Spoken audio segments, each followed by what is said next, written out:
샬롬 샬롬 샬롬 샬롬. 하나님 사랑합니다. 여러분 주 안에서 사랑합니다. 이름의 22장 1절에서 11절 멍에를 치는 마음입니다. 22장 1절에서 11절. 야외에서 이와 같이 말씀하시되 너는 유다 왕의 집에 내려가 거기에 이 말을 선언하여 이르기를 다윗의 왕이 앉은 유다 왕이여 너와 너의 신하와 이 문들로 들어오는 내 백성은 야외의 말씀을 들을지어다. 이렇게 말씀하죠. 여러분께서 이와 같이 말씀하시되 너희가 정의와 공의를 행하여 탈취당한 자를 압박하는 자의 손에서 건지고 이방인과 고아와 과부를 압제하거나 학대하지 말며 이곳에서 무죄한 피를 흘리지 말라. 너희가 참으로 이 말을 준행하면 다윗의 왕이 앉을 왕들과 신하들과 백성이 병과 말을 타고 이 집 문으로 들어오게 되리라. 그러나 너희가 이 말을 듣지 아니하면 내가 나를 두고 맹세하노니 이 집이 황폐하리라. 야훼의 말씀이니라. 야훼께서 유다 왕의 집에 대하여 이와 같이 말씀하시기를 반드시 너로 광야와 주민이 없는 성읍을 만들 것이라고 말하죠. 내 길랏 같고 레바논의 그 머리 있냐 내가 반드시 너로 광야에 주민이 없는 성읍을 만들 것이라고 말해요. 무기를 가지고 내가 너를 파멸할 자를 준비하리니 그들이 각기 손에 무기를 가지고 내 아름다운 백향목을 찍어 불에 던지리라. 여러 민족들이 성으로 지나가며 서로 말하기를 야훼가 이 큰 성읍이 이같이 행하면 어찌 됨인고 하겠고 그들이 대답하기를 이는 그들이 하나님 야훼의 언약을 버리고 다른 신들에게 절하고 그를 섬긴 까닭이라 하셨다 할지니라. 너희는 죽은 자를 위하여 울지 말며 그를 위하여 애통하지 말고 잡혀간 자를 위하여 슬피 울라. 그는 다시 돌아와 그 고국을 보지 못할 것입니다.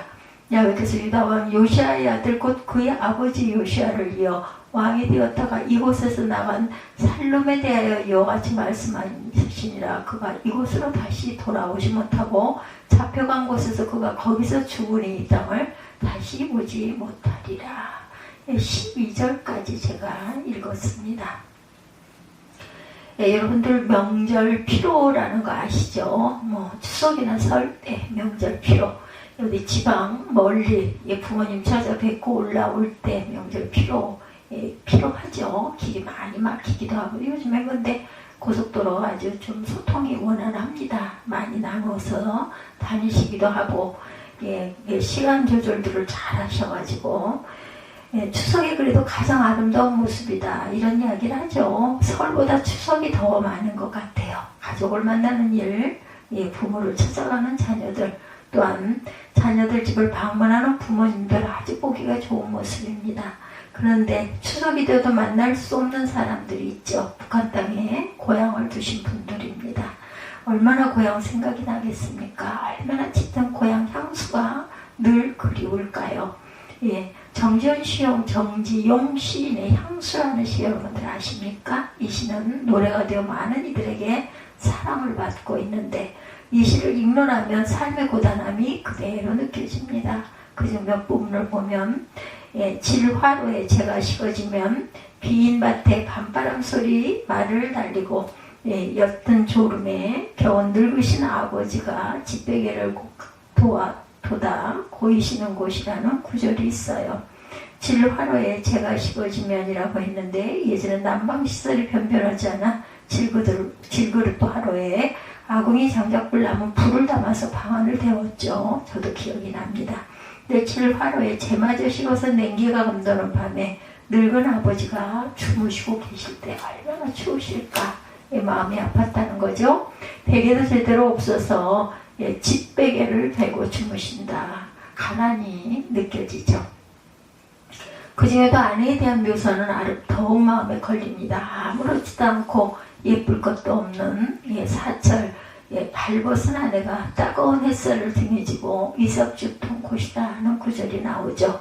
가난하던 시절 가꾸지 못한 채 거칠게 살아 손발이 갈등 터진 농촌 안악의 모습이 떠오릅니다.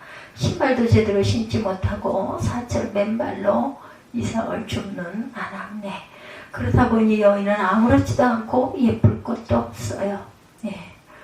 삶의 고단함이 절절하게 느껴지죠. 이 자리에 계신 연세 드신 분들 어떠십니까? 고생을 하지 않고 사신 분들은 아마 별로 없으실 거예요. 오늘날도 마찬가지로 연세가 70 이상 드신 분들은 이런 어렵고 힘든 일이 다시는 없었으면 좋겠죠. 모두가 풍요롭고 평안하게 살았으면 하는 마음이 간절합니다. 여러분 모두가 영육간에 부족함이 없는 복된 삶을 누리시기를 주님의 이름으로 축복해 봅니다. 문제는 우리가 아무리 간절히 원하는 바가 있어도 세상살이가 마음먹은 대로 우리가 소원하는 대로 꼭 되는 것만 아니라는 것, 원하는 대로 되어지지 않는 것들도 많죠. 본문에 하나냐라는 선지자의 예언으로 시작이 되죠. 하나냐의 말씀을 선포한 것은 시드기야 제4년입니다. 하나냐는 사람들이 좋아할 내용의 말씀을 전하죠. 기왕에 말을 하려면 듣기 좋게 말하는 게 좋지. 2절을 보면 만군의 야훼 이스라엘의 하나님이 이같이 일러 말씀하시기를 내가 바벨론의 왕의 멍에를 꺾었느니라 이렇게 말하고 있어요. 여기서 멍에는 바벨론 왕의 지배를 꺾었다는 거죠. 이때 유다는 바벨론으로부터 많은 어려움을 겪고 있었던 거예요. 주전 605년 여호와김 시대의 바벨론의 느부갓네살은 유다를 처음 침공했고 백성들을 포로로 끌고 갑니다. 그때 끌려간 사람들 중에 다니엘과 그의 세 친구들이 포함되어 있어요. 그래서 7년 후인 주전 598년에 바벨론 다시 유다를 침공해서 왕이 된 지 석 달밖에 되지 않은 야훼긴 왕과 많은 포로를 또한 잡아가죠. 이때 에스겔 선지자도 포로가 됩니다. 야훼긴은 끌려간 바벨론을 그를 대신해서 시드기야를 왕으로 세웁니다. 하나냐는 예언을 한 것으로 시드기야가 왕이 된 지 4년이 되었어요. 그때 시드기야나 백성들은 바벨론이 다시 침공할까 두려워 좌불안석을 할 때였는데 한마디로 위로라도 아쉬울 때 이런 상황에서 내가 바벨론의 왕의 멍에를 꺾었다는 말씀이 전해졌으니 얼마나 위로가 됐겠어요. 하나냐의 예언을 조금 더 읽어봅니다. 이 3절에서 4절이죠. 내가 바벨론의 왕 느부갓네살이 이곳에서 빼앗아 바벨론으로 옮겨간 야훼의 성의 모든 기구들이 2년 안에 다시 이곳으로 되돌려오리라. 내가 또 유다의 왕 야훼김 아들 여고니의 왕과 바벨론으로 간 유다 모든 포로를 다시 이곳으로 돌아오게 하리니 이는 내가 바벨론의 왕의 멍에를 꺾을 것임이니라. 야훼 말씀이니라 하시니라. 하나냐는 하나님께서 바벨론에게 빼앗긴 성전의 기구들과 끌려간 포로들을 모두 돌아오게 하겠다. 그런 이 말씀을 전해 들은 백성들은 얼마나 감격했겠는가. 하나님의 예언을 들은 사람들은 하나님을 향해 박수를 쳤을 거예요. 그런데 사람들은 하나님에 대해서 열광하면 할수록 더 큰 미움을 받는 사람이 바로 예레미야였죠. 예레미야가 사람들에게 더 큰 미움을 받게 되는 이유는 그가 하나님의 예언과는 정반대의 예언을 했기 때문이다. 하나님은 바벨론의 멍에가 꺾일 것이라고 했지만 예레미야는 바벨론의 멍에를 메어야 한다고 예언하죠. 그것도 말로만 하는 것이 아니고 예레미야 27장 2절에 보는 것처럼 하나님께서 시키시는 대로 줄과 멍에를 만들어 목에 걸고 예언을 합니다. 예레미야 예언을 보면 27장 12절에 내가 이 모든 말씀대로 유다의 왕 시드기야에게 전하여 이르되 왕과 백성은 바벨론 왕의 멍에를 목에 메고 그와 그의 백성을 섬기소서 그리하면 살리이다. 예레미야는 바벨론의 멍에를 꺾으려 하지 말고 멍에를 메라고 말합니다. 그래야 살게 된다. 그러면서 한 걸음 더 나아가 예레미야는 거짓 선지자들이 나타나 바벨론의 멍에를 꺾을 것이라는 거짓 예언을 할 것이라는 것까지도 예고를 하죠. 27장 9절에서 10절에 보면 너희는 너희 선지자나 복술가나 꿈꾸는 자나 술서나 요술자가 이르기를 너희 바벨론의 왕을 섬기게 되지 아니하리라 하여도 너희는 듣지 말라. 그들은 너희에게 거짓을 예언하여 너희가 너희 땅에서 멀리 떠나게 하며 또 내가 너희를 몰아내게 하며 너희를 멸망하게 하느니라. 이렇게 보면 바벨론의 멍에가 꺾일 거라고 예언하는 하나냐는 거짓 선지자였고 예레미야는 참 하나님의 말씀을 전하는 선지자였다. 근데 문제는 예언을 듣는 백성들이 듣기 좋은 말을 듣고 싶어 하는 거죠. 백성들은 바벨론의 멍에가 꺾이고 포로가 되돌아올 것이라고 말하는 하나님을 좋아합니다. 반면에 바벨론의 멍에를 메라고 하는 예레미야를 미워하죠. 백성의 입장에는 당연한 반응일 거예요. 그 싫으니까, 끔찍하니까, 그렇죠? 그 다음에 유다가 바벨론에게 지배를 받아야 한다고 예언하는 예레미야의 마음은 편했겠는가? 그렇지 않겠죠. 예레미야도 유다 바벨론의 손에 노여 살기를 원합니다. 살 길이 열리기를 또한 원합니다. 예레미야도 하나님의 예언대로 되기를 간절히 바래요. 하나님의 예언이 끝난 후 예레미야의 말을 들어봅니다. 6절에 선지자 예레미야가 말하니라. 아멘. 야훼는 이같이 하옵소서. 야훼께서 내가 예언한 말대로 이루어사 야훼 성전 기구와 모든 포로를 바벨론에서 이곳으로 되돌려 오시기를 원하노라.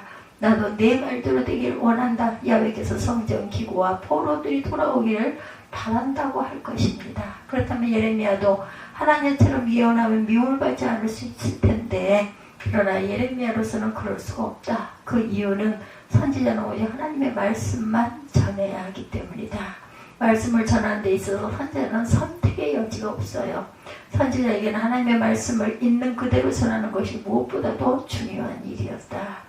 아무리 바벨론의 몽해가 꺾이고 유다가 행복해지기를 바라는 마음이 간절해도 그것이 하나님의 말씀이 아닌 한 그렇게 거짓으로 예언할 수 없기에 그는 미움과 핍박을 받으면서도 바벨론의 몽해를 매라고 예언할 수밖에 없었다. 그거 어떻게 됐어요? 아무리 사람들이 하나님의 예언대로 되기를 소원해도 소용없어요. 거짓이기 때문에. 본문의 사건이 있은 후 7년이 지난 주전 586년의 유다는 바벨론에게 완전히 멸망당하고 말죠. 시드기야 왕은 두 눈이 뽑힌 채 끌려갔고 수많은 사람들이 죽음을 당하고 포로가 됩니다. 예레미야의 예언대로 된 것이죠. 우리는 오늘 본문에서 두 가지 상황을 직면하게 됩니다. 하나는 마음의 상황. 그 마음의 상황은 다른 말로 소원이라고 말할 수도 있겠죠. 본문에 나오는 사람들의 소원은 바벨론의 몽해가 꺾여서 유다가 자유롭고 부강하게 사는 것입니다.